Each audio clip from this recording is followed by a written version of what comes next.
Nama diberi Profesor Madya Dr. Nur Aida Abdul Rahman. Beliau baru sahaja mendapat gelaran Associate Prof. Madya Dr. Nur Aida Abdul Rahman pada 1 April yang lalu. Beliau adalah pensyarah kanan pengurusan penerbangan dan penyelaras penyelidikan di Universiti Kuala Lumpur, kampus MIAT. Beliau memperolehi ijazah PhD dalam pengurusan rangkaian bekalan dari Brunel University, London, UK. BBA Kewangan dan Master Urdu Perniagaan dan Kesawanan dari National University Malaysia. Beliau adalah ahli akademik pemasaran UK dan Chartered Institute of Logistics Transport CILT UK dan juga jurulatih PSMB yang diperakui. Tanpa membuang masa lagi, majlis dengan segala hormatnya mempersilakan Profesor Madya Dr. Nur Aida untuk menyampaikan ceramah beliau. Majlis dengan segala hormatnya mempersilakan.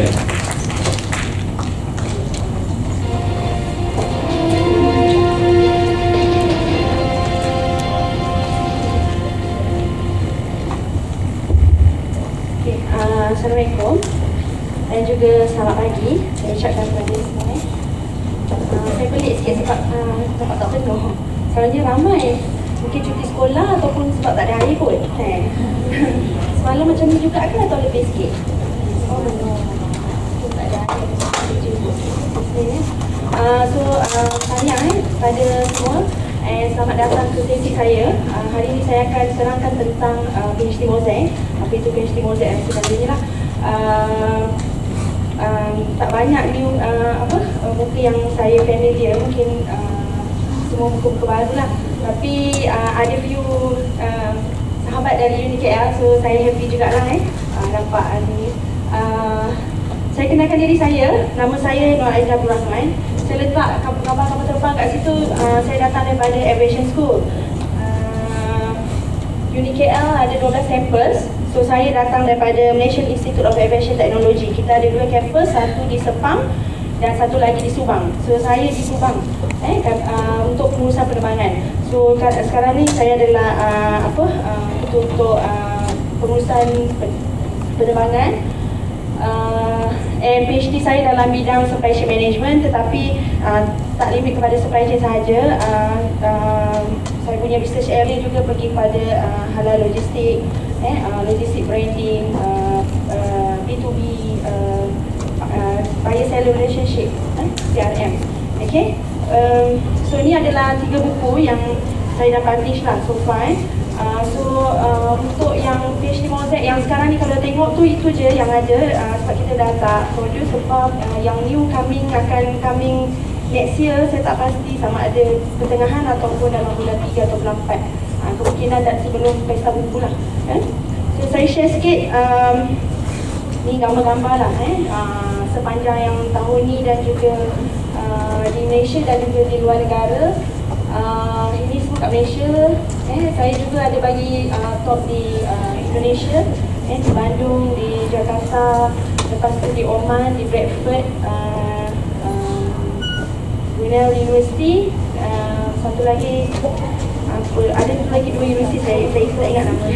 Okay. Tapi itu PhD Mosaic. Saya nak terangkan dulu pada you all, bila buat PhD ni sebenarnya sesiapa pun boleh register for PhD, tapi tak semua akan dapat PhD kecuali kalau kita buat betul-betul dan kita faham konsep dia. PhD ni kita boleh lihat dia sebagai satu sistem. Masa saya nak share, masa saya belajar dulu PhD student, supervisor saya selalu cakap no, PhD is not for everyone. Dia kata no, PhD is not for everyone. Yes, everybody can register for PhD. Dia kata but remember one thing, it is not for everybody. Dia kata, tapi saya ingatkan you all, kalau PhD ni buat habis saja. Kalau tak buat, tak hantar, memanglah tak habis. Kalau kita buat apa yang sepatutnya dan kita submit, kita viva, insyaAllah dapat. Yang jadi delay tak ni sebab mungkin tak buat, tak bergerak. So bila nak buat tu, tak boleh follow ataupun tak boleh tunggu supervisor je untuk bagi next. You kena be independent researcher. Itu itu adalah PhD lah.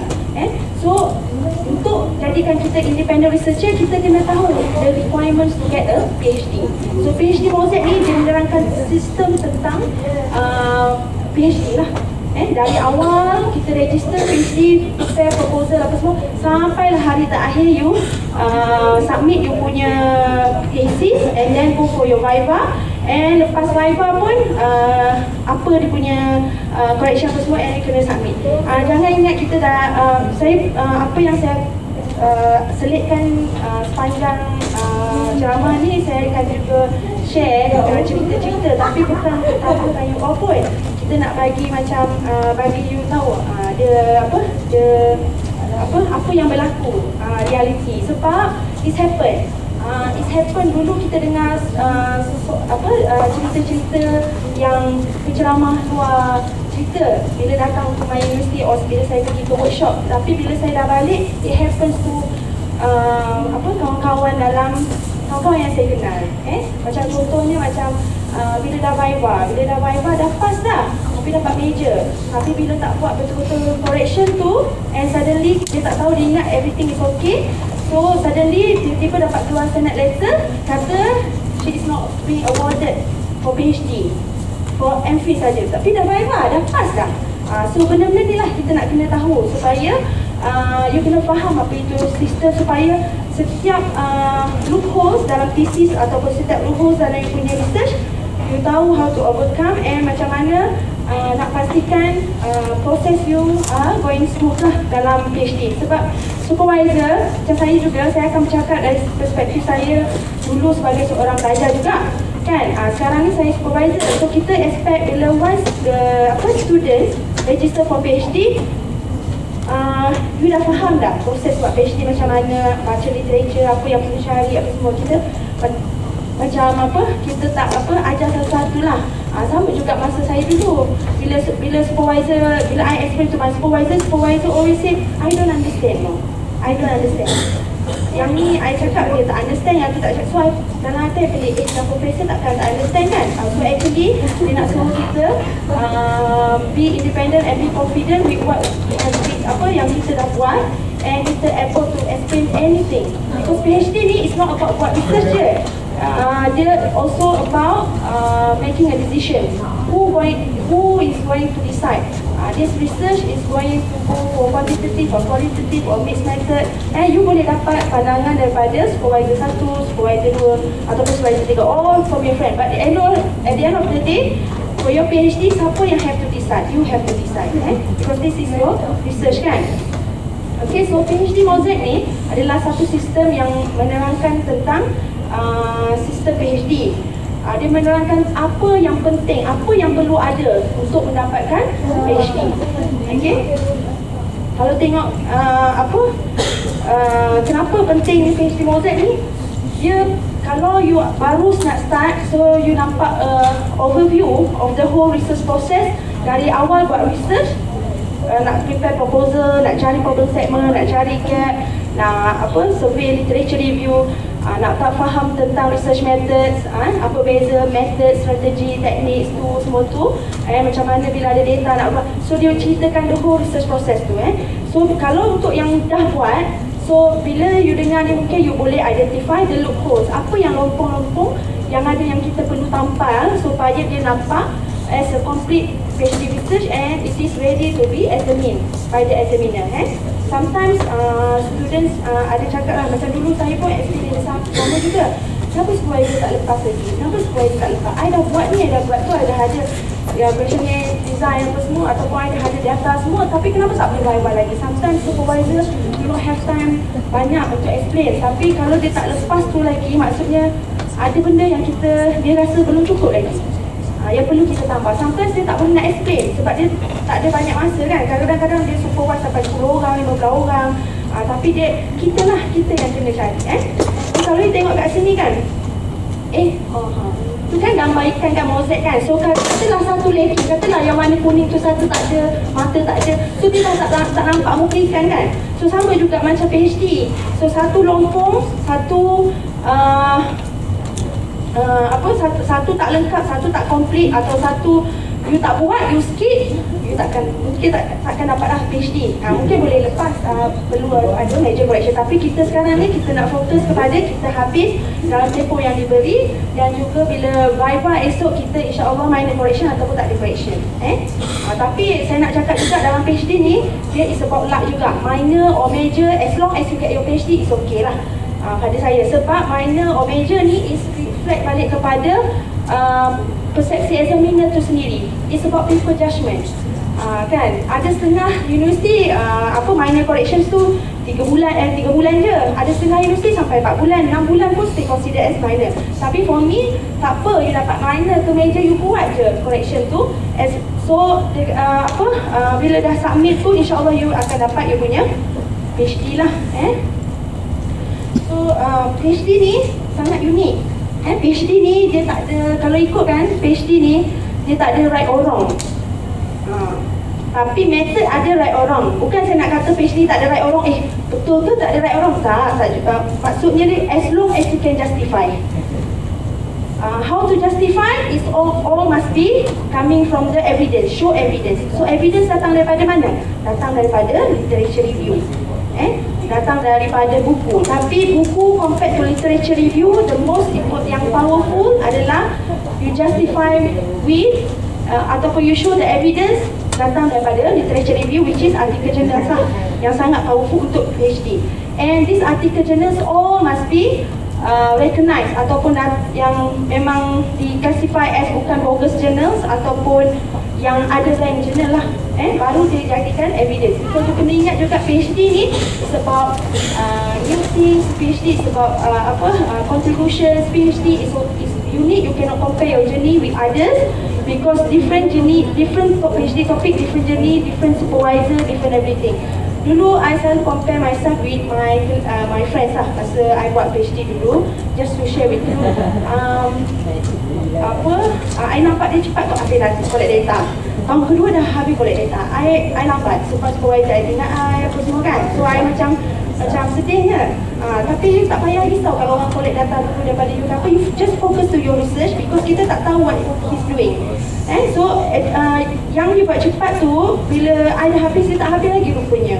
So dia jadi 7 tahun. Sebab apa? Sebab dia rely too much on his supervisor. So supervisor yang buatkan framework, supervisor yang bagi artikel journal, supervisor yang bagi everything. So dia dah almost nak siap, and then bila sampai masa supervisor retire, and then dia dapat new supervisor, be appointed, dia tak sempat nak viva, and then suddenly ini tak betul, ini tak betul, ini tak betul, and then dia tak boleh justify pun macam mana dia dah buat hypothesis ni, mana datang variables ni. Because why? Because semua tu datang daripada supervisor. Boleh dapat supervisor yang baik tak apa, tapi kita kena tahu juga mana datang ni, macam mana nak create ni, macam mana nak justify ni.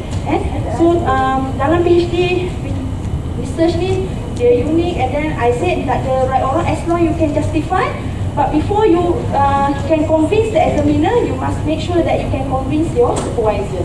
But before you can convince your supervisor, you must be able to convince yourself dulu. Bila you dapat ada confidence level yang tinggi, macam mana semua itu ada evidence, being justified and everything, you can convince your supervisor. And once you can convince your supervisor, insyaAllah you can also convince the examiner. Because examiner macam saya lah, macam yang lain juga, tak tahu semua walaupun dah profesor kan. Because kita buat PhD dulu, satu isu yang kecil je kita besarkan. Sebab tu kalau you tengok research ni PhD kan, kalau macam katalah dia buat pasal service quality je, kalau you tengok paper-paper dia semua service quality. Mungkin ada jugalah yang sikit-sikit yang lain kan, tapi core dia kat situ lah. So sometimes dia tanya banyak atau ni, dia nak tengok kita faham ke tidak. So yang selalu dia orang kata, do you really understand what you understand? Or do you really know what do you know? So you kata this is a problem, this is what I'm trying to solve, or this is what I'm trying to prove, the ideas, the concept and so on. So dia kata, examiner will say, oh, so what? Kan? So what? So bila dengar so what tu macam, then dia tambah lagi, does this really do you think this is really a PhD? Kan, bila kita dengar tu macam, kenapa tak label PhD ke? Tak apa. Dia cakap apa pun boleh sebab examiner, supervisor can say anything. But you are the one who have to explain and convince them. Sebab tu PhD Viva ke proposal defense is always about defense. Dia kata you have to know you have to be able to defend your work. So bila tahu sistem PhD ni lah, dia akan help you to go with the flow of your PhD process tu. You tahu apa nak buat apa, what's next. Without, kalau supervisor busy pun, at least you boleh tahu. Tapi keep your communication with your supervisor via email, via ni kalau dia tak boleh jumpa pun, so that kita tahu you are doing your job. Supervisor kalau senyap, dia saya lah, kalau student senyap, saya assume student saya okey. Kalau ada masalah, jangan senyap, you bagi tahu kat your supervisor. Kalau senyap, I assume my student okey. So ini banyak daripada supervisor akan assume benda yang sama lah. Ada supervisor yang jenis kejar, ada supervisor yang jenis tak kejar kan, sebab ada benda lain juga. Tapi kita nak kena faham proses tu okay. And satu lagi benda penting sebelum kita masuk ni, mukadimah lagi ni, saya nak cakap lagi, dalam PhD ni dia ada researcher ramai, scholars ramai, profesor pun ramai, associate professor, doctors, school of thought dia ada banyak. Even kalau I'm a qualitative researcher, even kalau untuk qualitative researcher pun kita ada dua school of thought yang berbeza. Satu yang purely qualitative, satu lagi yang nak ke macam dia dah ke modern sikit lah, ada framework, ada proposition and so on. So kalau you are a qualitative researcher and then suddenly you go for your Viva, supervisor dah kata okay ni, and then you go for the Viva, and then the examiner is also a qualitative but different school of thought, yang qualitative yang pure. Dia kata, hey, why you have your framework, why do you have a proposition, and why you have your research question, and you should only have your research objective from your problem, then you only have research objective, you got the things to explore, and then go to the data collection. Why do you have all this? This is more similar towards the quantitative ways of doing research. Siapa yang nak buat? So dia ada macam tu. Tapi you kena ni lah, thank you for your comments, kata in qualitative research, especially in the supply chain area, it is well accepted that this is also apa-apa. So you kena convince dia lah, this is accepted. That's why kalau pergi dulu, saya tak faham dulu. Kalau saya pergi talk mana-mana, workshop mana-mana, dulu saya pergi workshop saya bayar. And selalunya saya pergi conference and then I pay another £150 untuk join dia punya doctoral workshop untuk satu hari tu. So selalu kat situ lah saya dapat information. And the speaker selalu cakap, dia kata macam ni, okay, whatever I'm sharing today, dia kata you can follow or you may not follow. You go back and discuss with your supervisor, and if your supervisor says I'm wrong, then I am wrong. So I cakap, kenapa wrong pula, ni betul ke tak betul kan? At that time tak dapat answer lagi. Sampai dah habis baru faham. Rupanya dia cakap kenapa? Sebab dia suruh kita follow school of thought of kita punya supervisor. Because apa rasional dia? Because supervisor kita yang akan appoint ataupun suggest untuk examiner ni. So mungkin school of thought dia adalah orang yang sama lah. Kan? Kalau you tengok lah, sometimes dia panggil research strategy. Kalau dalam artikel, you baca artikel banyak kan? Sometimes yang ni mention research method. So kita nak panggil research strategy ke research method? Or sometimes dia panggil research technique atau research tool. Research tool sometimes kita fikir sama ada it is interview sets, protocols ataupun questionnaires. Tapi dia panggil research tools ni adalah sama ada case study research tool ataupun case study ataupun grounded theory research tool for example lah. So dia boleh pakai apa saja, tapi kita kena tengok atau check dalam area kita what is acceptable and what is available for us and what is acceptable among scholars dalam kita punya field. Kalau tak ada dalam kita punya field, then baru kita boleh pinjam daripada scholars field lain and masuk dalam field kita, tapi it must be justifiable. That's why I say as long it is justified, you can show the evidence, whatever you trying to say, whatever lah yang you nak cakap atau you try to highlight dalam you punya thesis tu, as long it has evidence, you'll be fine.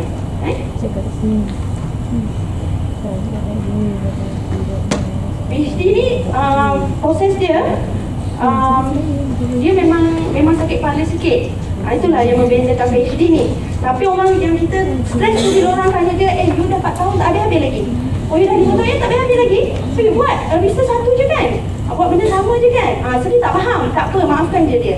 Siapa yang buat je dah tahu. Sebab dia tak nampak ni, dia tak nampak yang kita go through all the all the hard work ni, macam apa, disappointment kita, sacrifice, failure, apa semua ni lah. Dia hanya nampak yang sukses je. 3 tahun yang dapat. So tak apa, yang tu tak apa, you layan je lah.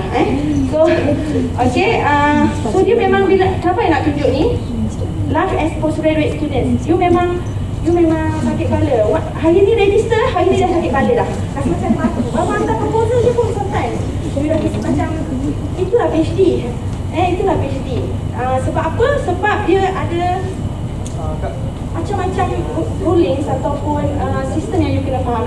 Dia tak ada shortcut. Tapi if you know the process, it can reduce you punya macam proses tu lebih cepat lah. Sebab you tak perlu explore, you tak perlu tanya, you tak perlu buat mistake. Because you dah tahu dah what's next. Kalau buat macam ni, ini yang perlu saya cari, ini yang perlu saya buat. Macam tu lah. So dia macam ni tau. Ni saya lah dulu. Saya buat PhD sampai macam watch. Tapi bukan buat gila lah. Saya asmatik. Saya asmatik, lepas tu saya stres, saya makan tak tentu. And then gastric acid masuk paru-paru. Saya dah macam ingat hari tu macam dah mati lah. Cepat suami saya ajar syahadah. Dalam nanti hospitalnya kan. Macam ingat anak meninggal. Sebab tak boleh cakap tau. Tak boleh cakap kat radio. Macam saya pun tak tahu. Saya ingat kalau meninggal malam tu, saya rasa macam siannya anak kecil nangis, nampak tau, nangis anak nangis apa semua, tapi tak boleh ni. So esok tu bila warded kat hospital Linden tu, dia kata di X-ray, dia kata yang putih ni adalah asid. Dia kata maksudnya sangat teruk dah pun asid tu sampai dia rasa macam kita kena sakit jantung. So saya tak tahu kenapa saya dah katakan ni. Sekarang nampak dia tak ada shortcut. Tapi dia berpusing-pusing sebab apa tahu? Sebab PhD ni memang back and forth proses. Especially kalau literature review proses. Dia kata nak kalau you buat yang ni you masukkan, kata you keluarkan, lepas tu you masuk balik. Sama juga bila jumpa supervisor, last week dia kata you take up this, lepas tu tanya mana tu, you kata last week you kena tengok. Jangan percaya sangat kat supervisor. Sebab dia memang tak ingat. Sekarang ni pun saya selalu cakap jangan percaya kat saya. Saya ni supervisor, tapi I cakap ni bukan share benda tak elok apa. Maksudnya you yang kena decide masuk tak masuk. Tapi yang dah keluar tu jangan buang, letak je kat somewhere else, nanti you boleh dapat balik. Dia PhD ni dia memang back and forth proses. Sama juga bila go for literature review. So ada seorang students workshop hari tu, dia tanya doktor, dia kata so PhD ni is all about literature review lah kan. Dia kata sebab dari awal pas buat research ni LR sampai ujung. Saya kata betul jugalah tu. Sebab apa tahu? Sebab bila nak buat proposal, apa yang you refer? You refer literature review kan? You refer article journals. Bila you nak esok bila dah nak viva, esok bila dah submit pun masih still kena tengok literature review. Artikel-artikel yang baru yang dah dipublish, yang you tak refer, yang you tak mungkin tak sekarang, sebab itu mungkin akan ditanya oleh supervisor. Do you aware about this new artikel from bla bla bla. Kalau tidak, tapi dalam PhD ni kalau kita tak baca, kita tak ada, kita just be kita kena honest dengan examiner. Kalau bukan sebab tu dia akan fikirkan kita ke apa. Sebab dulu pernah kena juga dekat my friend, dia kata dia pakai Envivo. Tapi at that time Envivo adalah Envivo 9. Dia buat mix. Yang mix tu actually dia buat manual je, yang kualitatif tu. Tapi sebabkan dia risau, dia punya konon kenapa at this 21st century you don't use any software to help you in data analysis supaya tidak tertinggal apa-apa data dan masa dia buat ni. So dia kata dia pakai Envivo. So at that time dah Envivo 9 dah.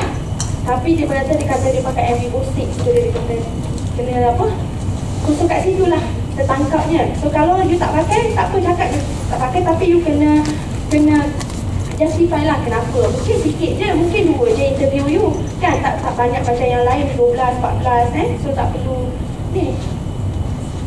Okay, so PhD ni siapa kat sini pernah jumpa selalu with supervisor? Dulu saya selalu juga mimpi supervisor, lepas tu saya cakap putih dah mimpi. Sebab apa, esok tu bangun sebenarnya hijau supervisor lah. Dia kata cakap apa dalam tu? Saya kata cakap apa tak ingat lah. Tapi dia kata you speaking tadi. Dia kata maksudnya cakap putih dengan supervisor dalam mimpi tu. Dia memang mengganggu-ganggu, nampak dia muka supervisor tu. So bila first year selalunya kita elok lagi, comel je lagi. Bila kita dah towards last year tu dah jadi macam tu dah. Dah tak terurus dah. Tapi tak apa, 3 tahun je. Habis je Viva, you dah jadi macam ni balik. Masa ni lah you macam keluar uban apa semua kan. Sebab memang kita banyak fikir.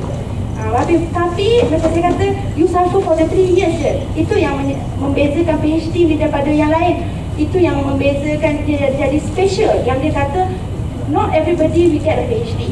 Kalau yang tahan, yang memang follow je, buat proses apa yang salah dibetulkan dan semua, tahan je, tahan and follow the flow lah. Pada saya, insyaAllah you akan dapat you punya PhD. Yang tak dapat tu biasanya yang memang tak buat, tak cukup. And saya selalu advise, kalau kita kerja 8 jam sehari, kita buat PhD, untuk habis on time kita kena double sikit, lebih sikit, 12 jam, 14 jam.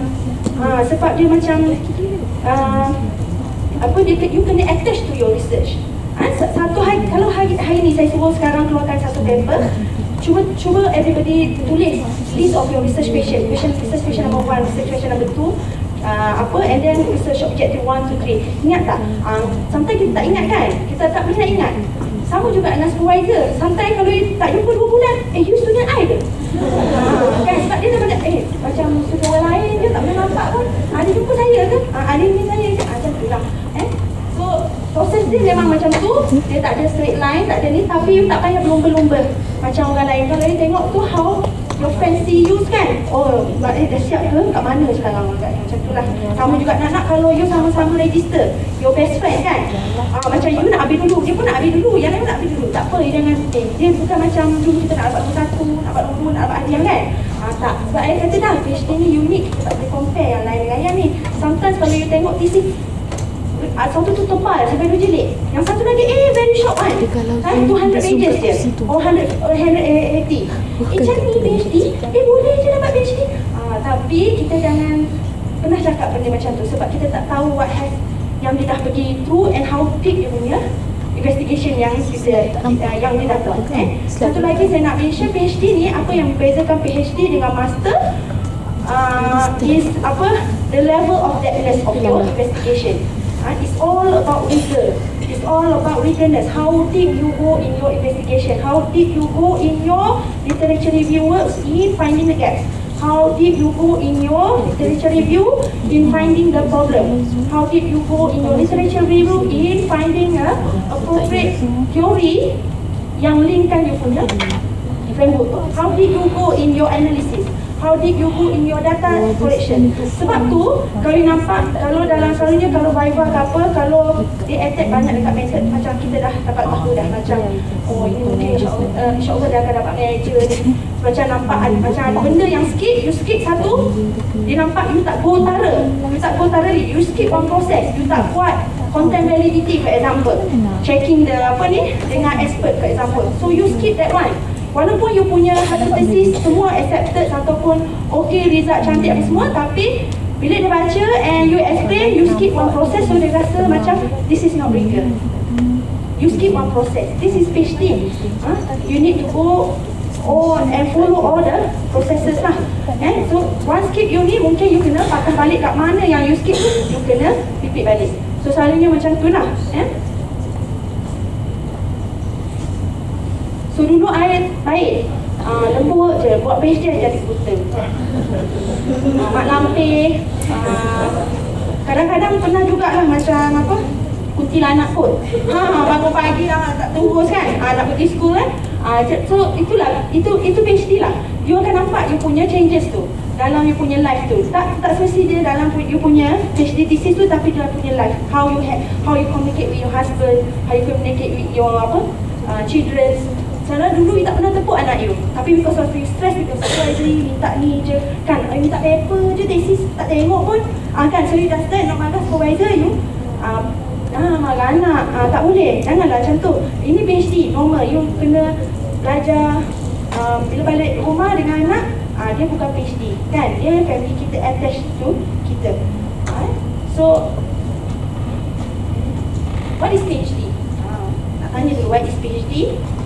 Bila buat PhD ni, tahu kan, kita akan be awarded with Doctor of Philosophy. So apa itu PhD? Dia berkait dengan filosofi. Filosofi, ataupun you pernah dengar tak research paradigm? Ataupun you pernah dengar tak philosophical stand? Benda-benda ni, semua ni you kena tahu, because why? Especially for social science, sebab dia berkait dengan the way how you see research should be perform, atau how dia berkait dengan pemilihan metodologi kita nanti. It's about how you see how you view the world. Dia ada ontologi, epistemologi and also ideologi. Ontologi ni macam mana you melihat reality, epistemologi macam mana you menerima knowledge bila kita baca artikel semua tu. Kan, sebab tu dia akan ada jadi satu approach adalah deductive approach, sama ada you are positivist or interpretivist. You will be awarded with the philosophy. Tapi PhD ni is a process, selalunya dia relate pada academic research lah. It's a process that allows you to become a professional researcher. Why professional researcher? Apa maksud professional researcher? Bukan jadi independent researcher je, bukan jadi competent je. Competent dalam apa yang dimaksudkan dengan professional researcher? Sebab tu you kena be examined by the top professor. You mention that you have been thoroughly doing your research, you have gone through all the process of doing research semua, and we award you with the PhD. PhD ni for academician is not the end. Dia baru starting point for PhD, belajar buat research. Professional researcher maksudnya bila you are able to highlight apa isu yang you try to solve, try to show evidence, prove the ideas that you going to need, and then you are able to mention the history or theoretical underpinning about your research area. You are able to explain apa are the key scholars in your area. You are able to explain the history, macam mana dia bermula. For example, study on logistik, for example, you boleh write, dia start sebenarnya logistik lama dah, dari military dulu, tapi bila dia go to the business, apa semua, daripada logistik goes to the logistic management, and then mula-mula physical distribution to logistic management, and then goes to supply chain and so on. And the first paper was published in 1972, for example. Lepas tu dia kata, you can see after 10 years of the scholars yang tengok pada isu logistik ni, semula dia tengok pada purchasing ataupun tengok pada transportation saja. And then after 10 years, then they start grow towards the warehouse or storage and so on. So ini yang kita nak kata, you are able to become a professional researcher. Maksudnya bukan tahu buat research je, tapi you are able to explain the history about your field, macam mana dia evolve, apa yang key scholars atau key theory related to your study and so on lah. So examiner love to see this. Bila you nampak, you can justify, you can explain very confident about your field. Kita dah nampak tak? Okay, memang you dapat lah. And dulu kan, supervisor saya selalu cakap macam ni tau. Dia kata, actually dia kata, supervisor boleh tahu. Dia kata, the first day you register or the first meeting, kita dah tahu dah students ni akan grade on time ke, dapat tak dapat PhD ni, ataupun tak dapat ke, ataupun dia kata noti ni tak payah layan sangat lah sebab rasanya setahun je ni tahan, lepas tu tak ni. So dia kata memang macam tu. So sekarang ni sebenarnya saya pun macam cuba macam mana nak kata, dulu saya tak faham, macam tak percaya, tapi sekarang macam dah nak mula percaya. Sebab kita macam boleh, macam bukan nak kata hak cakap banyak, hak ni tu bagus, tak. Kita macam mana nak cakap, dia ada feeling tu tau. Kita boleh nampak macam you the hard work yang you hantar, how you submit the documents. Dulu my supervisor always say, kata when you submit a document, make sure it is a document. So apa maksud dia? Maksudnya in terms of technical validity shows the maturity you as a PhD student. No typo error, dipanggil technical validity dia dalam dokumen. Tak ada sekejap center, kejap left alignment, kejap right. Dia macam nampak very clean. Sebab tu dia kata make sure it is a document. Kalau macam you pakai font ni, semua sesuai font ni. Lepas tu dulu kan dia kata kalau saya punya supervisor dulu lah, sikit-sikit tak boleh baca. Dia kata sakit mata. Saya ingat kenapa? Dia kata ada typo. So betulkan dulu baru hantar kat dia. So lepas dia kata make sure it's a sloppy work. Bila dia kata I sloppy work tu, first time I kena tu macam satu, rasa macam satu penghinaan lah. Kan? So bila supervisor rasa cakap macam tu kat kita, macam padahal kita dah buat dah. Tapi bila dia kata it's sloppy, it is sloppy no, dia kata when you submit a document, make sure it is a document. Kita nampak dia macam document tapi pada dia tak document. So maksudnya kita kena faham juga supervisor expectation daripada students dan apa semua ni lah. And sebab tu you kena faham apa yang dia nak. Sometimes dia tak explain apa yang dia nak, tapi dia sebab dia rasa you dah mature. You a PhD student, you should know all these things.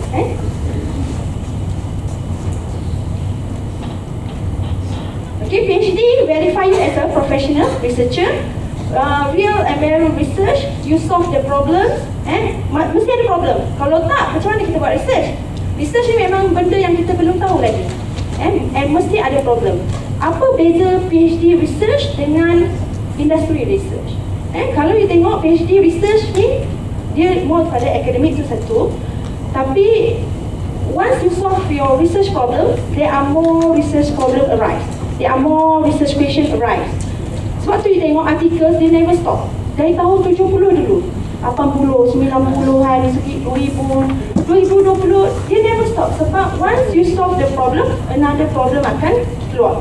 Tapi kalau industri punya problem, industry based research, once you solve the problem, you stop kat situ, habis solve, and then you solve another problem lah. Sebab tu sekarang ni you kena tahu juga. Now you are doing your PhD. So what type of PhD that you are doing? Are you doing a traditional PhD research, or you are doing PhD by application research, or you do industry PhD research ataupun you do PhD research? Tapi mostly banyak register as a PhD researcher yang traditional PhD itulah kan. Tapi kalau because in order for you to get your PhD, you kena faham dulu apa requirement dia. Kalau for example PhD by application, you mesti submit, you mesti have a publication. Kalau dia kata 3 publication untuk you dapat you punya PhD ni, and dia bukan Scopus selalunya dia mungkin adalah dia punya rank, mungkin ABS ranking ataupun ABCD, depends lah pada and dia mesti selalunya Q1 artikel lah. So dia mesti ada 3. Kalau 2 dah ni, yang ketiga tengah submit, selagi tak di-publish, tak dapat PhD. And dia ada juga viva, tapi selalunya untuk official je. Untuk apa, dia akan orang kata dia macam untuk formalize je kan saja. And selalunya memang tak ada correction lah. Sebab you PhD by publication. So kalau dapat 3 publish, 3 lah. Kalau ambil 7 tahun lah habis. Sebab tu kita kena tahu apa requirement kita and berapa yang research. Macam mana kita nak tahu requirement? First thing to have PG kena buat, baca buku handbooks tu, student handbook as a postgrad. Sometimes kita rasa kita tak apa benda tu kan. Esok boleh tengok formatting apa semua, tapi sebenarnya benda-benda kat situ lah. And sometimes dia akan bagi tahu, okay, requirements untuk kita ni berapa, between how many words. Macam my university dulu between 80,000 words until 120,000. So you mesti tahulah mesti baca lah benda tu. Dulu supervisor memang tak tanya pun saya, tapi bila saya pergi talk ni, dia daripada situ saya dapat jawapan. Sometimes supervisor memang nak cakap, tapi because of the time, dia pun sometimes tak ingat.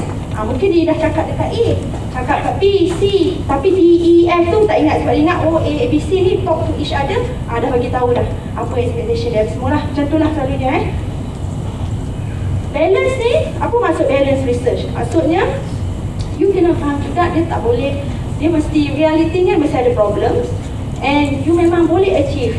3 benda yang penting untuk dapatkan PhD, data, supervisor and also yourself. You memang kena work hard lah for your PhD supervisor to help or to guide. Data mesti make sure dari awal-awal ada data. Jangan tengah-tengah dah nak collect data dan baru dapat tahu industri ni tak boleh bagi data because of confidential apa semua. So dari awal lagi kita kena tanya diri kita sama ada can we get the data? Do we have information gatekeeper untuk bagikan kita data? Kalau ada confidence apa ni, kita kena buat tolong macam kita kena make contact dari awal lagi.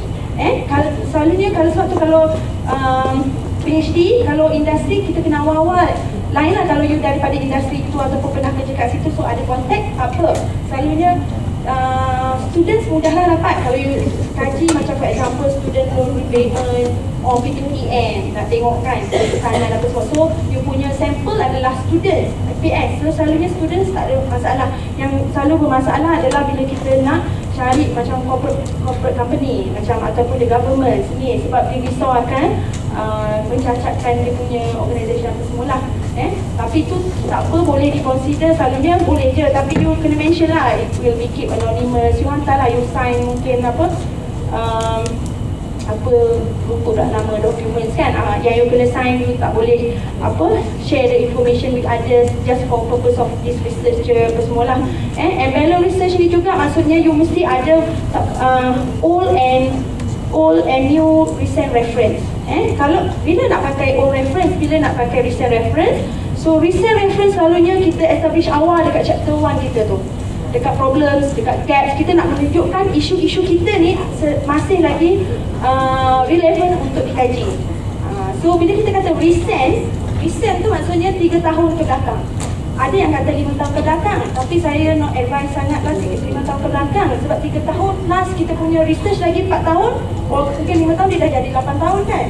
So selalu you tengok yang kata 3 tahun. So selalunya dalam satu thesis tu, you mesti make sure you ada balance, ada old reference dengan new recent reference. So recent selalunya banyak dekat chapter 1 lah, dekat gaps, dekat problem statement, nak menunjukkan betapa pentingnya isu tu dikaji.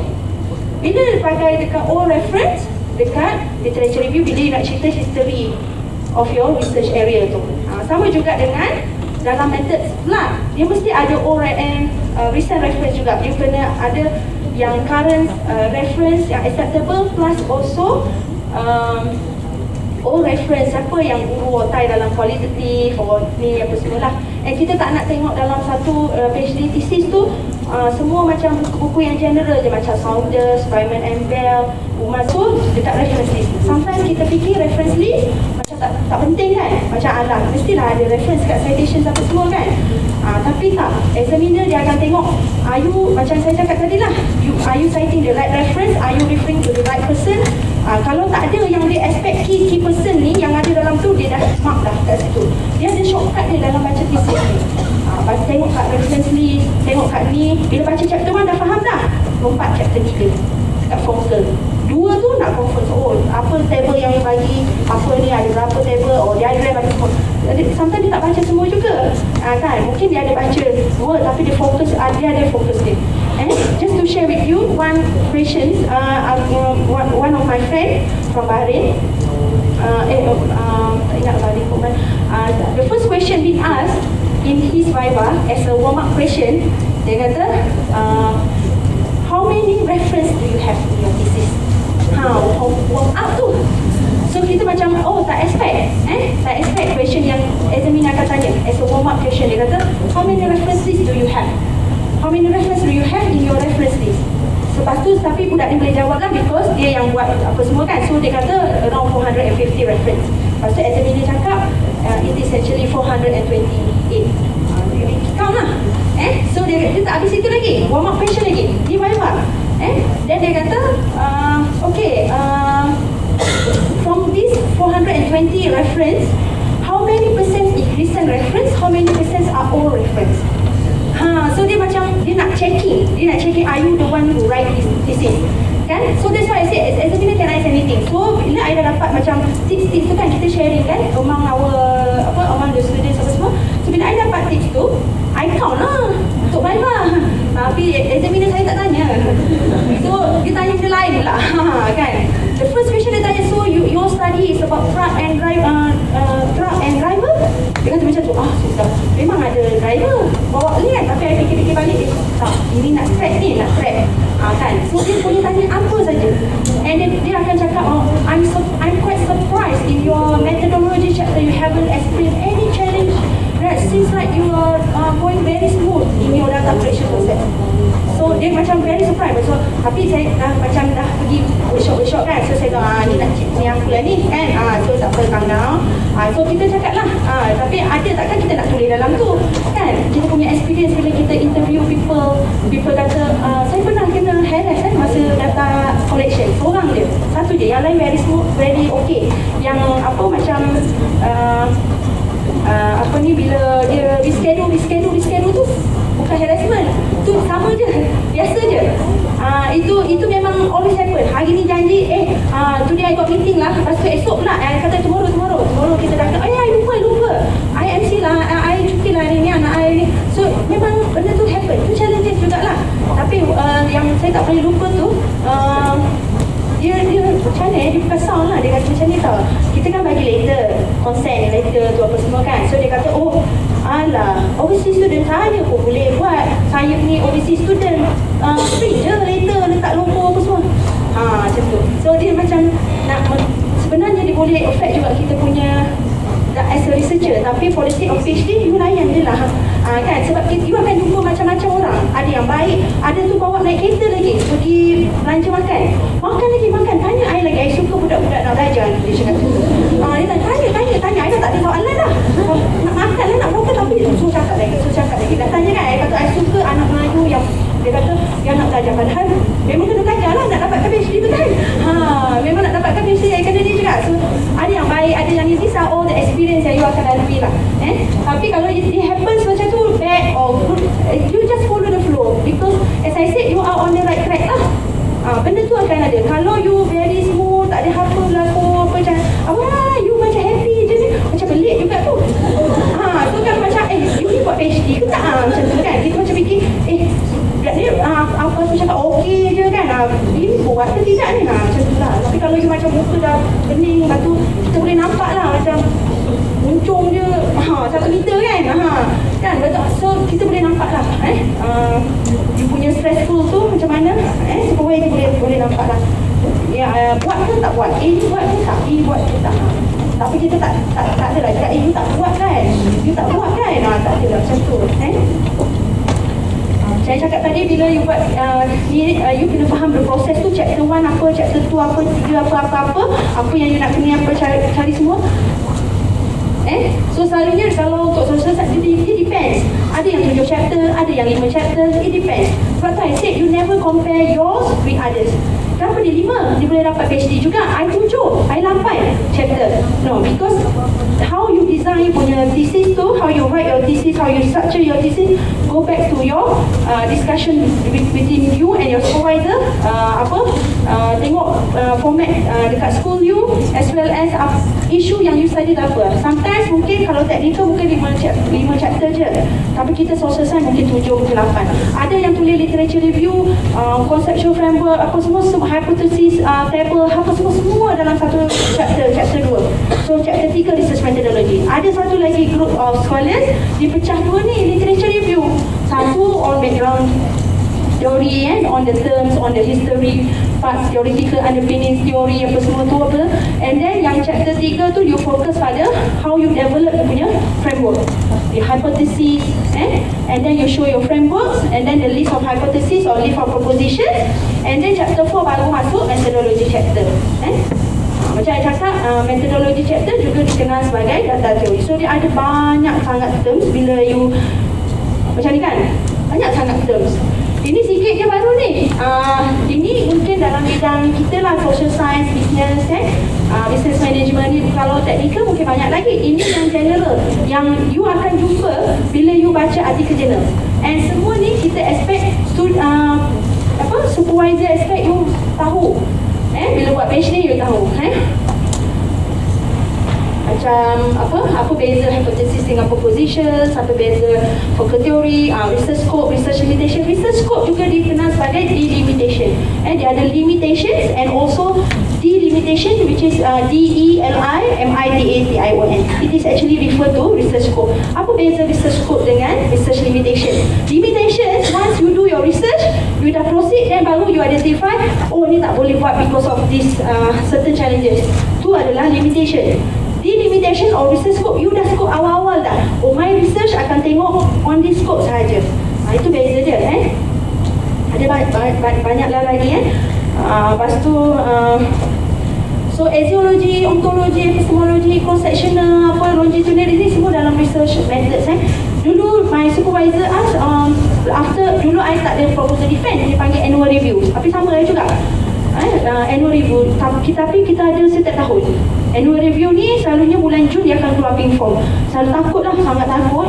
Sebab ada je macam yang kena buang, di advice untuk berhenti, yang kata tak up to date Tapi selalunya banyak yang kena selalu tak adalah banyak juga, tapi yang mesti ada dalam 2-3 orang yang di advice untuk stop pun ada.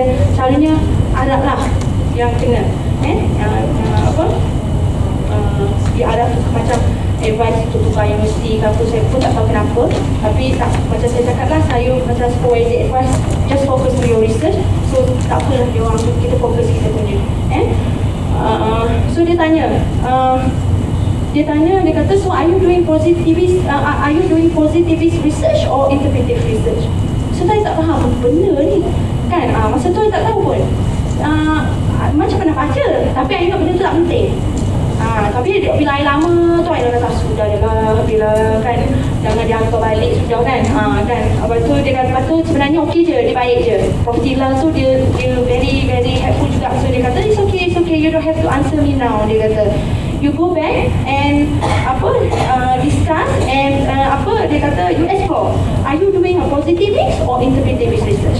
Tapi sekarang kita macam dah tahulah positivist ni is meant for quantitative study macam mana I setahun tu I boleh tak tahu so macam mana I boleh kita skip benda tu. So itulah sebab supervisor tak pernah tanya, tiba-tiba examiner masa annual review orang tanya, and supervisor waktu tu tak boleh say anything, and dia macam tak ada masalah pun, tak boleh jawab punya research kan, independent research. So dia kata this is, dia orang selalu cakap kan, well no, this is your research, this is your baby. Sampai dia cakap baby macam tu baby ni you kena make sure, you kena feed them. Dia kata you kena feed it, you kena ni make sure dia boleh berjalan, dia boleh crawl, macam dia kena anak. Dia kata PhD ni okay? Tapi my supervisor dulu memang sangat dia bukan arrogant, dia baik dengan orang lain, tapi dengan student dia tak baik sangat. Tapi dia memang bila dah habis I jadi macam baikkan dengan dia. Sekarang ni pun yang I pergi Bradford, dia pioneer, dia dah move to Bradford. Lepas tu dia memang nak keep supaya kita independent, and dia always supervise me by questioning, why this, why that, why you provide me with this table, what is the purpose of providing with this diagram, are you referring to this theory, if not then take out. So kita tak tahu apa reason dia, kenapa take out, kenapa masuk balik, kenapa itu, kenapa ini. So dia always by questions lah. And ni benda penting satu lagi, dulu dia the way dia treat, bukan dia treat, dia macam dia praktiskan students dia. Bila you justify, you not only give the author and year apa-apa. So dia selalu mention juga which journal, which volume, which issue, macam tu. For example macam ni punya 2012 for example, berapa? Ni punya et al 2012. And then dia kata which journal, okay, International Journal of Logistics, which volume, which issue. Sometimes dia juga ada kena buat example, tapi dia tak dia pun tak ada tanya-tanya kan. Tapi this is how dia punya dia yang nak cakap, dia brush kita punya skills lah in defending kita punya work. So benda-benda ni sangat bagus actually. You try to proses ni, ini yang menyebabkan examiner kata wow, you really know about your field, dia kata. So macam easily you can pass your Viva. Sebab tu ada sometimes can pass the PhD Viva 30 minit, 45 minit. I dulu 2 jam. So ada je yang 45 minit. So I think memang dia very good lah. Maksudnya with the short time tu they can convince the examiner, they can convince everybody lah, the internal, external, as well. Semua tu, and examiner dengan PhD. So benda-benda ni lah yang you kena take note lah as a PhD student.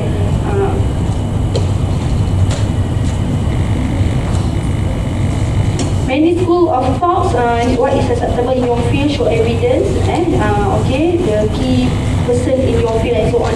So macam saya cakap tadi, problem statement ni heart of any research. So selalunya pernah tak you dengar supervisor kata tak cukup ni, you punya problem statement tak strong, ataupun is vague, ataupun tak clear lah, tak lag, tulis lagi, tulis lagi. Tapi kita tak tahu apa lagi dah tulis, dah dekat situ dah. Satu, maybe is descriptive sahaja, dia tak ada critical thinking. So what do you mean by critical tu? Maksudnya kalau descriptive ni kita just report, study from bla bla bla, mention ada 3, yang ni ada 2. Tapi kita kena tanya kenapa yang ni 3, yang ni 2, yang ni 3 lagi 1, apa yang kita cuba nak sampaikan. So kita kena tanyakan juga dengan question macam apa, why, how. Kita cuba elaborate. Yang tu yang critical tu satu. And then dia mesti dalam satu problem statement ni selalunya dia ada principal proposition, dia ada interactive proposition, speculative proposition and executive statement. So dalam apa yang kita tulis tu dalam problem statement 2 line atau 2.5 line atau 3 line apa semua tu, dia is a combination of principal proposition, interacting, speculating and explicative statement. So selalunya yang kita banyak jumpa dalam students punya, macam saya jugalah dulu selalu ada yang nombor 1 dengan nombor 4 je, principal proposition je. Kita explain apa yang descriptive yang orang dah buat tu. Explicative ni yang selalu you kata, oh therefore the purpose, hence based on the above discussion, therefore this study aims to bla bla bla. Itu adalah explicative statement. Selalunya memang semua orang akan ada benda lah tu, principal. Tapi interacting ni kita cakap macam kita bagi apa yang orang bagi apa yang ada interacting dengan dia. Macam for example arguments dari scholars lain, itu interacting. Maksudnya kita not just reporting, tapi bila kita nak relatekan dia dengan arguments dari sekolah lain yang kata 3 je dia lupa variable, yang tu kata 5, then kita try to speculate, kata to get a clearer versions apa kita should look into ni critical lah kita punya ayat, speculating. So dia adalah a blended of all these 4 proposition dalam problem statement. Tapi dia tak semestinya you tulis principle dulu, interacting, dia embedded, dia blended tau. Yang last sekali tu memang baru explicative statement. So kita tak ada kata kena tulis principle dulu or interacting dulu. Maksudnya dalam satu paragraph tu dia mesti blended, ada benda-benda ni. Sampailah kat ujung kita punya arguments tu, baru kita kata therefore this study, itu baru ada explicative statement. So selalunya satu paragraph satu point, and dia mesti ada, you kena ingat ni SEE, statements, evidence, example, statement, evidence, example, ataupun explanation, statement, evidence, explanation. So you kena tahu lah apa itu working title, research fact, research problem, research statement, research aim, research question, research objective. Working title ni apa maksud dia? Working title ni is yang you buat sekarang lah, working title. Tapi dia title ni dia still can be rewords sampai hari terakhir kita nak submit, yang kita rewords balik dia punya titles tu jadi macam tu. Lepas dah Viva pun dah buat submission, kita masih lagi boleh rewords, tapi dalam beyond kita punya research area tu je lah. Sebab tu dipanggil sekarang ni is a working title. So jangan confuse bila supervisor tanya what is your, ada yang tanya title, yang ni dia tanya working title, it's not, maksudnya apa tajuk yang you buat sekarang ni lah. So don't get confused lah dengan yang tu. Okay, literature review. Okay, you kena tahu what is the purpose of doing literature review. Apa beza literature review dengan scientific literature? So literature review is also called as background theory and also focal theory kan. So background ni yang menceritakan macam the evolutions of study, history, the notions or the terms, definitions and so on, past studies, revolutions, apa semua macam tu lah. Tapi konsep focal theory is focus on the development of your research hypothesis and also you punya framework ataupun model. And then memang dia dia never ends. Dari awal kita nak tulis kita punya research proposal sampai tak submit pun lagi kan, tak submit lagi PhD proposal kita untuk get a place at the university, dah register pun sampai hari terakhir dah Viva pun you kena masih lagi refer pada literature review. Sebab sometimes ada yang major corrections, you kena add your literature review lah apa kan. Sometimes bila you nak sharpenkan you punya justifications ke apa, you kena add more literature review juga. So dia never ends. Sampai dari awal, dari first day you write your research proposal sampai hari terakhir kita submit yang dah revise ataupun yang dah buat corrections lah daripada thesis tu. Tapi macam saya katalah, corrections tu jangan pandang rendah kat dia. Walaupun dia beri setahun, kita tak nak ada, sebab dia ada possible, dia ada possible sini. So kena hati-hati juga dalam literature review ni, sebab selalunya plagiarism banyak berlaku kat sini lah. Kita shadowkan kan. Selalunya dalam satu paragraph tu, satu idea, tak nak bagi ada plagiarism, dia punya tips dia mesti datang daripada 4 or 5. Dia ada 2-3, dia bukan satu je. So 2-3 reference yang lain yang masuk, you kena masuk. Sebab kalau you ambil exactly 2 pages ataupun 1 pages tapi you dah overhaul everything, dia still consider as plagiarism. Sebab dia tahu you just tukar-tukar macam tu je. Sebab tu you kena masuk dengan you kena masuk dengan reference lain. Dia bukan daripada satu reference lah.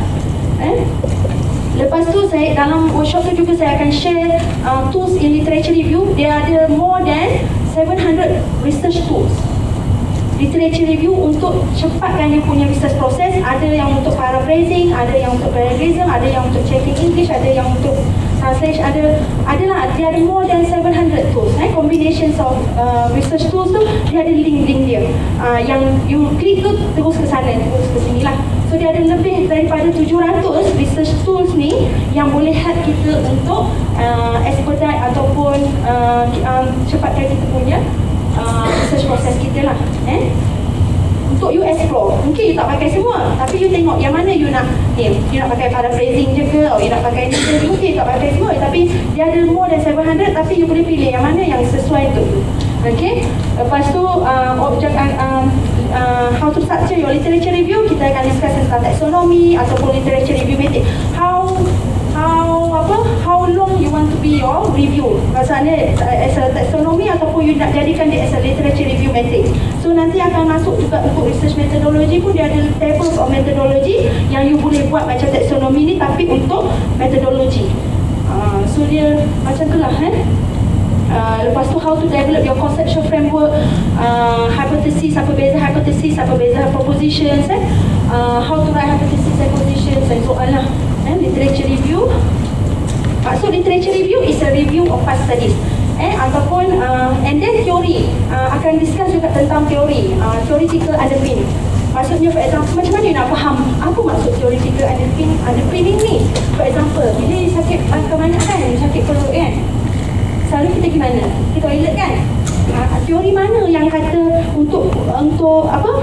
Teori mana yang mengesahkan yang kata bila kita sakit perut kita kena ke toilet? Itulah maksud dia. So sama juga bila kita propose variables ni, underpin dia, teori apa yang underpin benda tu? Teori apa yang kata bila nak perlu ada successful partnership, trust mesti ada? Contoh.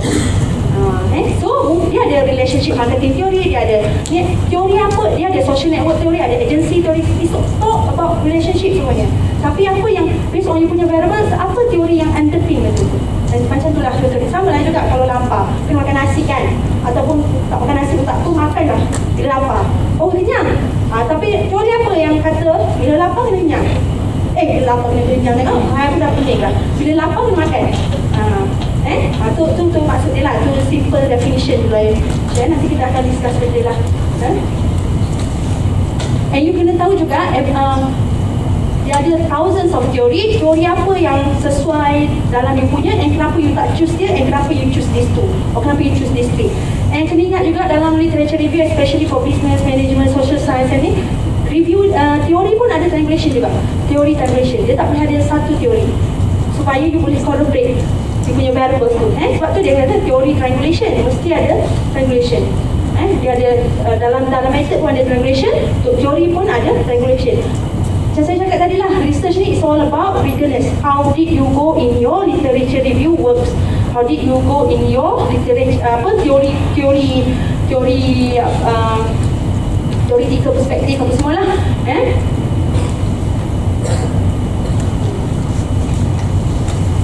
Conceptual, theoretical and also research frameworks. Lepas tu ada yang panggil model, ada yang panggil framework. So nak pakai apa? Tu satu soalan juga kan. Saya just share lah dulu saya pernah tanya sebab saya tak tahu adakah model and framework ni benda yang sama. So because I'm a qualitative kan, so saya ada satu attend talk ni. Kalau you familiar, kalau you qualitative kan, you familiar tak dengan nama Profesor Mustafa Oziblighi ni? Dia Turkish and dia qualitative researcher.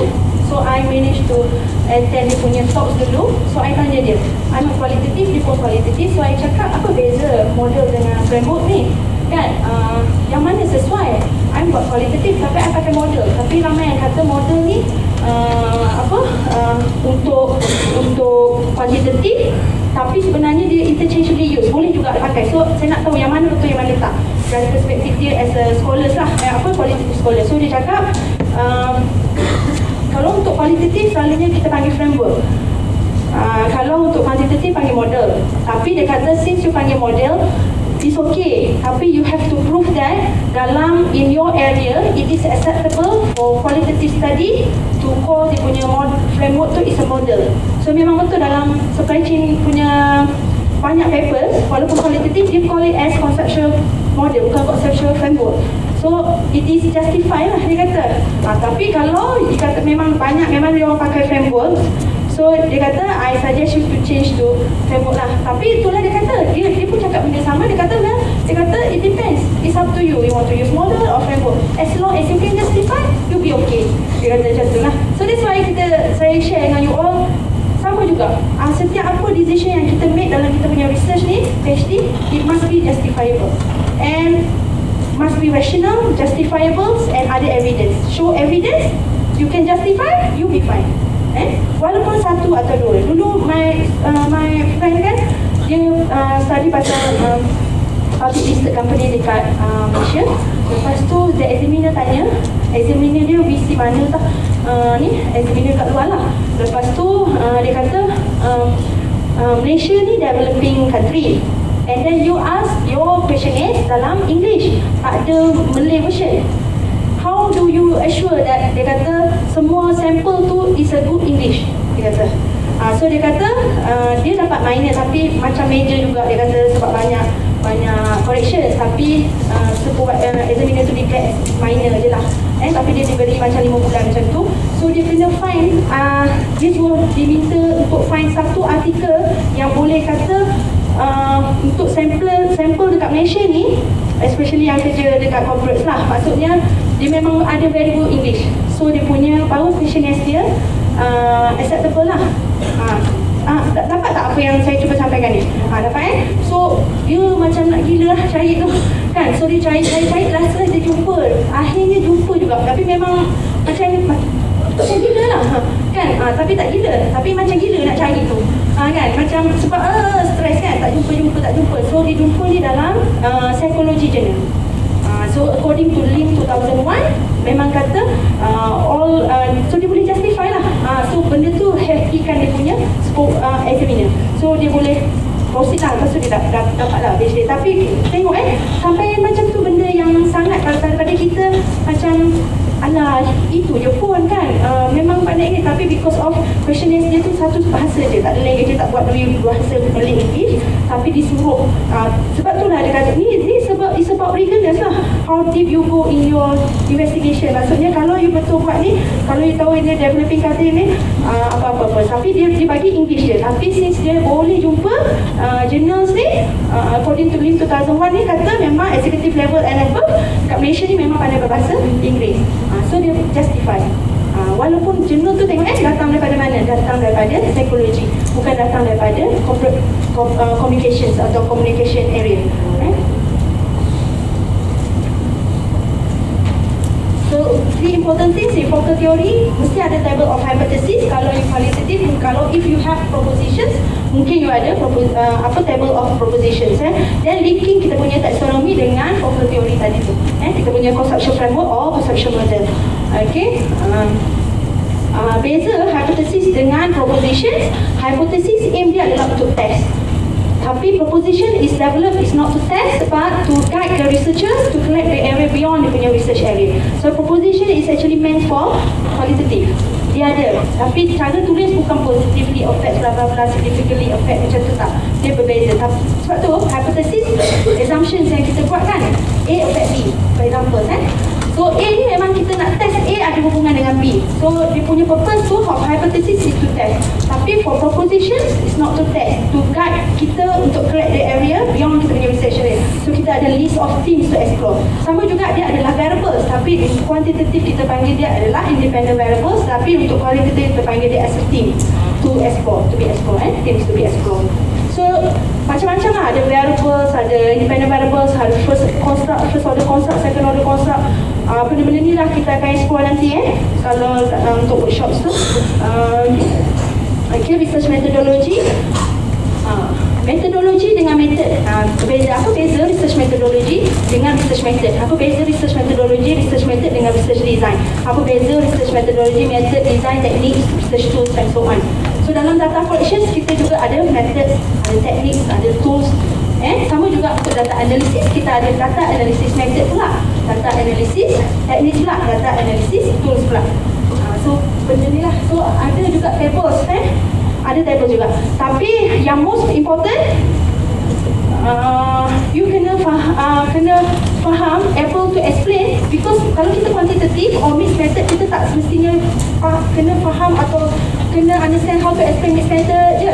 You kena tahu juga sikit tentang qualitative. Examiner akan tanya sebaliknya, dia tak akan tanya straight away yang kita buat. Dia akan twist apa yang kita tak buat, apa yang kita tak buat, kenapa dia tak buat ni, kenapa dia tak go for ni, kenapa tak. So you kena provide rationale. So in order to provide rationale, and ni kena justify, you kena juga ada some knowledge in qualitative. Kalau you are qualitative, kena ada juga knowledge in qualitative. So these are key characteristic between quantitative and qualitative yang membezakan dia. Cross-sectional versus longitudinal, positivism versus interpretive, testing probability, actually cross-sectional. For example, by quantitative, you bagi survey, bagi link. Satu link yang you bagi tu, dia spread kan, dia pergi cross-section, pergi cross industry, cross country, cross states, apa semualah. Sebab tu dia cross-sectional. Kalau qualitative, longitudinal ni maksudnya you have to go to the fieldwork more than one time. You kena pergi berkali-kali. You kena pergi interview, dan you pergi lagi untuk observe, and then pergi lagi untuk document review, you pergi lagi untuk respondents B, C, D, E. Itu contoh dia lah. Tapi kita akan discuss further on this untuk research methodology pada hari kedua PhD Mozet tu lah. So sama juga dengan research strategy, research method yang akan di-explain. Inilah benda-benda dia phenomenology, case study. Apa beza phenomenology, case study, grounded theory, Delphi, mixed method, ethnography, phenomenography, focus group, discourse, questionnaire, survey, semua lah. So sama juga untuk kualitatif, untuk kualitatif lah. Untuk kuanti ke, kualitatif ke, ataupun you mesti tahu siapa leading authors dia, key reference. Kalau untuk PLS SEM, siapa? PLS Amos, siapa? Kalau untuk case study, siapa? For example, case study Eisenhardt, Regner, Rowley. Soalah, so kita nak tengok kat reference list tu, supervisor nak tengok, ada tak you mention ni? Ada tak you dekat reference list tu, ada tak ada tak nama-nama ni? Kalau dia Mice and Habermas, ataupun kalau Heidegger untuk phenomenology. Ada apa beza fenomenologi yang pure phenomenology study dengan ni, and then apa kriteria dia untuk kalau untuk quantitative kita tengok pada validity, reliability and objectivity. Untuk finding tu kan, macam mana kita kata benda tu boleh dipercayai. Kita kena highlight the 7 types of validity. Apa tadi, itulah kan sometimes dia blank out tau. You pernah tak blank out? Saya selalu blank out ni sebab lepas buat PhD dah ni. Jadi macam tiba-tiba you tengah cakap, lepas tu dia datang hilang tau. Macam nyanyuk tu cakap yang nyanyuk juga sekarang ni. Apa tadi saya cakap? validity, 7 types of validity, and then reliability and objectivity. Tapi kalau untuk qualitative kita different set untuk ensure the trustworthiness of kita punya data. So dia ada mungkin yang satu ni on CPDC, credibility, transferability, dependability and conformability, and the other set is bracketing, intuition, descriptive and analysis. Intuition tu ada noema, noesis, so dia panjang cerita. So tak boleh cerita sekarang sebab dia panjang. So ni lah saya kata methodology table. So selalunya saya slide saya bagi juga, tapi dalam workshop tu saya lebih gemar menulis kat whiteboard dulu supaya saya akan guna bahasa sendiri untuk faham. Tapi memang with the guidance from the books lah. Tapi benda-benda ni is actually dia adalah sebenarnya kalau you tengok dari awal ni sampai hujung tu is actually a flow or how you write your methodology chapter.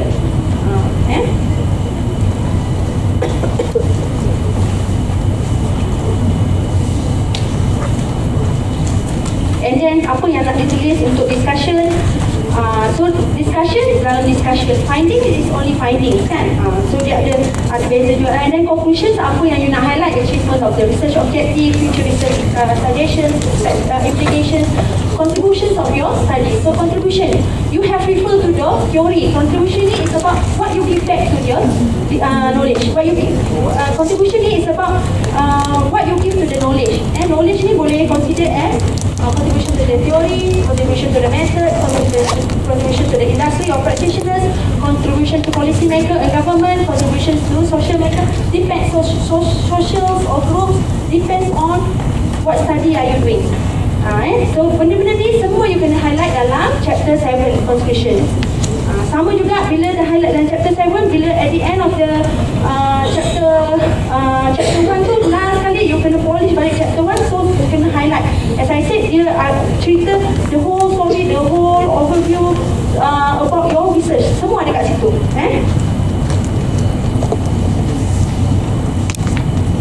And kita juga cerita pasal proposal defense and research timeline.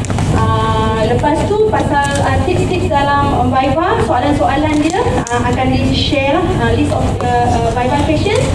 And then publications dalam PhD, publications dalam PhD sama ada as article journals and also conference. So memang I advise untuk semua PhD candidate pergi conference walau sekali and go to the top conference. Macam you kena identify, kalau journal kita ada key journal dalam area kita, sama juga dalam conference. Kita ada key conference kita dalam kita punya area. Kat situ you boleh jumpa semua yang you cite people ni. Dia datang, dia berkumpul kat situ. For example macam Academy of Marketing Conference di UK, dia memang buat Julai je kalau you perasan. Sama juga dengan BAM, British Academy of Management. So semua yang kalau you orang management kan, semua tu dia akan kumpul, yang turun dari sana sini, semua tu dia akan jumpa. And kat situ lah dia akan masa conference tu selalunya ada 3-4 panel, and dia yang akan bagi feedback. And dia not macam interrogate kita ke apa, tak. Dia very good. Dia bagi macam bagi feedback panjang. So go to the conference yang macam tu. Tak apa, habis duit sikit tapi it's for your PhD kan. And kenapa you kena communicate your research? Because a good research is when it's being communicated. Kita kena share, sebab tu dia suruh di-publish apa semua. So kita akan cover juga pasal conference ini dan juga artikel journals. And then last kali masa hari kedua tu akan cerita juga pasal Viva and proposal defense. Proses dia macam mini Viva, proposal defense. Viva yang real lah. So dia ada 2 approach, random approach, chapter to chapter approach. So a few stories about Viva success story and also fail story. Memang tak sedap didengar, tapi kita share within this 4 walls saja untuk kita punya sama-sama motivation lah, untuk kita tak berlaku pada kita. So kita take note dulu, so supaya kita boleh avoid benda tu that happen kat kita. So a few stories juga akan di-share dan sebagainya lah. Itu saja. Itu saja daripada saya untuk sesi PhD Mosaic dalam Festival Takasir Suazah ni. So saya boleh di-contact di email address saya lah. So siapa-siapa yang nak join workshop tu dia schedule pada 4 dengan 5 Januari.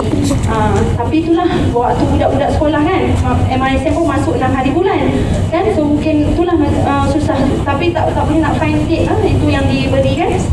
So 4 dan 5 Januari. So saya cerita sikit, dia dua hari. So, first day tu kita cerita pasal all the terms in research gap, research problems, all the 4 principle, and I will explain all the terms yang kita explain tadi tu dengan structure. And then chapter 2 belah petang kita akan di-cover tentang literature review, background theory and also focal theory, hypothesis development, proposition, framework, semua tu lah. And then on the second day, research methodology akan cover table of methodology, key characteristics tadi tu, and setiap types of research strategy atau research method yang ada yang you boleh ambil untuk menyelesaikan. And then the key reference untuk setiap method tu masuklah data collection, data analysis dan juga sampling. Dia macam nampak banyak tapi kita packkan. Dulu program ni ada 4 hari buat di dalam, and in-house pun still 4 hari. Tapi untuk public ni kita cramkan dia in 2 days at least. Bila you join, you akan nampak the whole picture of doing research lah, the process of the overview of PhD process ni. Dan sebelah petang untuk hari kedua tu akan cover on the proposal defense, viva as well as publication untuk artikel journals dan also conference. Itu saja daripada saya. Sekian, terima kasih lah. Terima kasih atas perkongsian ilmu kepada Prof. Madya Dr. Nur Aida atas ceramah tersebut. Semoga dapat memberi semangat dan dorongan kepada kita untuk bersama-sama menjadi pasukan